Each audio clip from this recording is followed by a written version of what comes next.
Di era Jokowi, Indonesia berhasil masuk peringkat 7 utang luar negeri terbesar di dunia.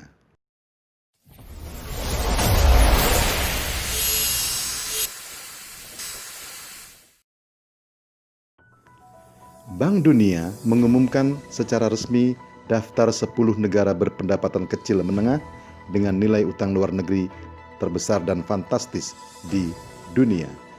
Indonesia tercatat menjadi negara dengan utang luar negeri tertinggi ke-7 di dunia sebesar 402,08 miliar US dollar. Dengan kurs rupiah 14.780 rupiah, besaran utang luar negeri Indonesia sekitar 5.942,74 triliun rupiah. Utang luar negeri Indonesia dengan peringkat ke-7 di dunia ini terjadi di era pemerintahan Presiden Joko Widodo alias Jokowi. Menteri Keuangan Sri Mulyani Indrawati menjelaskan bukan hanya Indonesia, negara yang menghadapi kenaikan utang luar negeri yang cukup signifikan. Bahkan beberapa negara lain, kata Sri Mulyani, kenaikan utang mereka di atas 100% dari PDB dalam waktu yang singkat. Sri Mulyani mengklaim pemerintah telah melakukan secara hati-hati dan transparan setiap aliran dana yang mengalir di negeri ini, termasuk mengenai hutang. Apalagi saat ini, dana APBN sangat dibutuhkan dalam menangani COVID-19 dan pemulihan ekonomi secara nasional. Sri Mulyani mengatakan bahwa kalau kita dilihat dari pembiayaan, selama ini kita bisa mendapatkan akses dari market secara reasonable, juga karena Indonesia memiliki track record pengelolaan APBN yang selalu kita sampaikan ke seluruh stakeholder ke dalam negeri maupun investor di dunia.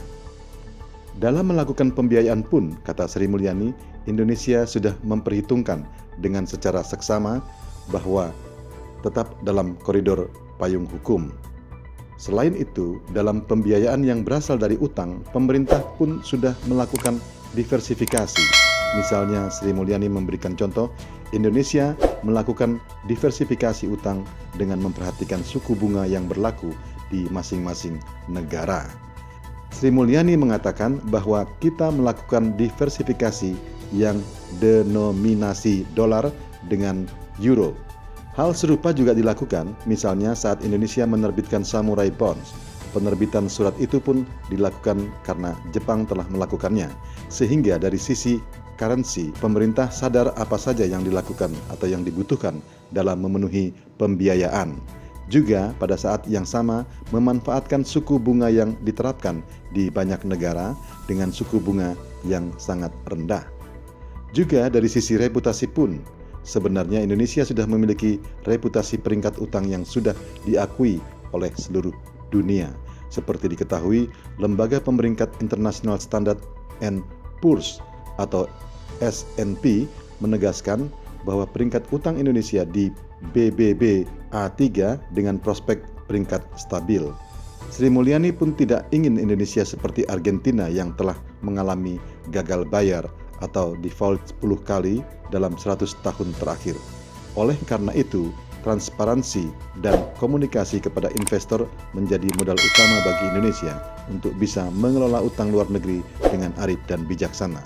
Sri Mulyani menjelaskan bahwa Indonesia dari reputasi, kredibilitas, terus melakukan berbagai komunikasi, sehingga transparansi dan akuntabilitas dan kredibilitas APBN sangat jelas, sehingga investor bisa mengakses risikonya.